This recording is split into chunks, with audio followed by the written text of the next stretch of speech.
ഇത് മൈക്രോവേവോൻ്റെ മാഗ്നട്രോണാണ്. ഇതിനകത്ത് ഇപ്പോൾ ഒരു ബോഡി ഷോട്ട് സംഭവിച്ചിട്ടുണ്ട്.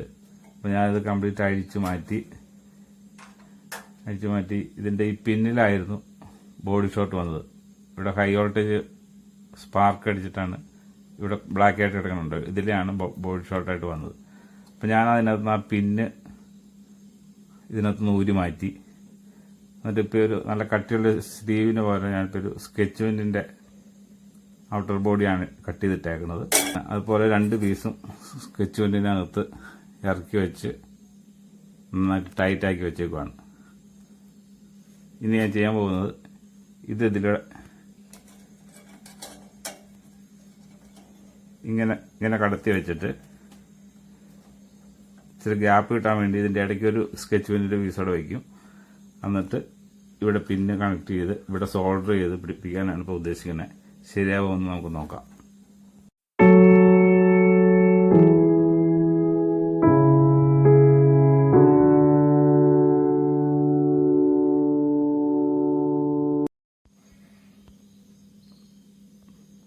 ഇപ്പോൾ ഇതേ രീതിയിൽ ഒരു കഷ്ണം ഇതോടെ സ്കെച്ച് പെയിൻറ്റിൻ്റെ ഒരു പീസോടെ ഇവിടെ വെച്ച് ഇത് തമ്മിലൊരു അകലം വരുത്തി.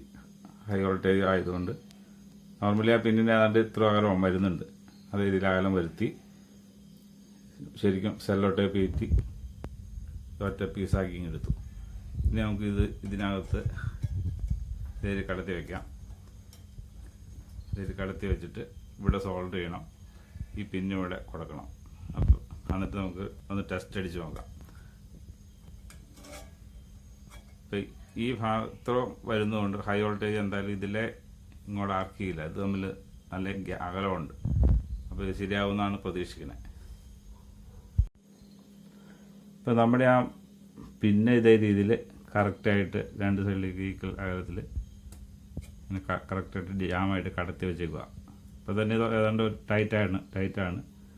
ഇനി നമുക്ക് ഈ പിന്ന് ഇവിടെ കറക്റ്റ് മുട്ടിച്ച് വെച്ചിട്ടേ ഉള്ളൂ. ഇത് ഇവിടെയും നമുക്ക് സോൾവ് ചെയ്യണം.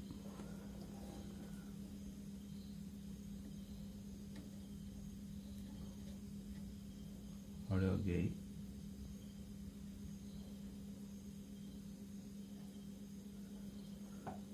ഈ പിന്നെ സോൾവ് ചെയ്തിട്ടുണ്ട്. ഇനി നമുക്ക് ഇതിവിടെ കണക്ട് ചെയ്താൽ മതി. ഈ പിന്നെ ഇവിടെ കണക്ട് ചെയ്താൽ മതി. ഇനിയിപ്പോൾ ഇതിനകത്ത് എങ്ങും ബോഡി ഷോട്ട് വരാൻ സാധ്യതയില്ല എന്നാണ് തോന്നണേ. നമുക്ക് ഇത് ഓൺ ചെയ്യും, ഇത് നോക്കാമെന്നിട്ട്. ഇപ്പോൾ നമ്മളെല്ലാം സോൾവ് ചെയ്ത് പിന്നെ കുത്തി കറക്റ്റ് റെഡിയാക്കി വെച്ചിട്ടുണ്ട്. ഇപ്പോൾ ഈ കവർ ഞാൻ അടക്കണില്ല. നമുക്കൊന്ന് ഓൺ ചെയ്ത് നോക്കാം. എന്തെങ്കിലും സ്പാർക്ക് എന്തെങ്കിലും വരുന്നുണ്ടോ, ഷോർട്ട് വരുന്നുണ്ടോ എന്ന്. കവർ നമുക്ക് ലാസ്റ്റ് കിടക്കാം.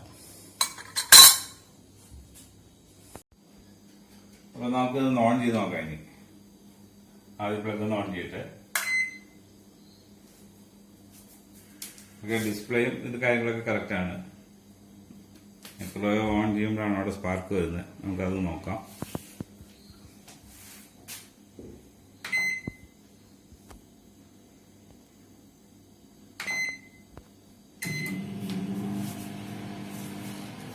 ഓക്കെ, ഒരു കുഴപ്പമില്ല. നമ്മുടെ പരിപാടി സക്സസ്. കുറച്ച് വെള്ളം അകത്ത് വെച്ചിട്ടൊന്ന് ഓൺ ചെയ്ത് നോക്കാം. ചൂടാവണ്ടോന്ന് അറിയണ്ടേ. തൽക്കാലം ട്രേ ഒന്നും ഇതിനകത്ത് വെച്ചിട്ടില്ല. നമ്മൾ വെള്ളം അകത്ത് വെച്ചിട്ടുണ്ട്. നമുക്ക് ഒന്നുകൂടി ഓൺ ചെയ്ത് നോക്കാം.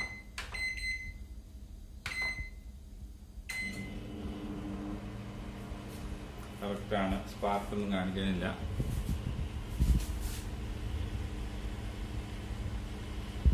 ഒരു പ്രശ്നമില്ല. നമ്മുടെ പരിപാടി വിജയിച്ചിട്ടുണ്ടായി. ഇനി അത് അടച്ചെടുത്താൽ മതി. വേറെ യാതൊരു പ്രശ്നം ഉണ്ടാവില്ല. വെള്ളം ചൂടാവുമ്പോൾ നോക്കട്ടെ. വെള്ളം ചൂടായാൽ ഓക്കെ ആണല്ലോ. വെള്ളം ചൂടായാൽ നോക്കാം. ഓക്കെ, നല്ല ചൂട്. തിളയ്ക്കാറായി. നമ്മൾ 1-1.5 മിനിറ്റ് ഇട്ടില്ലേ. ഈ കവർ നമ്മൾ അടച്ചിട്ടുണ്ട്. ഇതിങ്ങനെ പ്രസ് ചെയ്തങ്ങ് അടച്ചാൽ മതി. വേറെ ഒന്നുമില്ല. അപ്പോൾ നമ്മൾ ടൈറ്റായിട്ടുണ്ട്. ഒരു കുഴപ്പമില്ല. ഈ ഭാഗത്ത് ഇത് നല്ല ടൈറ്റുണ്ട്. ആ 3 അവിടെ വന്നപ്പോൾ ആ ഹോളിൽ കറക്റ്റായിട്ട് ജാമാവുന്നുണ്ട്. അങ്ങോട്ടും ഇങ്ങോട്ടും അനങ്ങില്ല. ഇത് നിസ്സാര ഒരു സ്കെച്ച് പെയിൻ്റ് ഉണ്ടെങ്കിൽ നമുക്ക് ഈ പ്രശ്നം പരിഹരിക്കാൻ പറ്റും. ഓക്കെ, അപ്പോൾ ഇന്നത്തെ വീഡിയോ നിങ്ങൾക്ക് ഇഷ്ടപ്പെട്ടെങ്കിൽ ഷെയർ ചെയ്യുക, ലൈക്ക് ചെയ്യുക, സപ്പോർട്ട് ചെയ്യുക.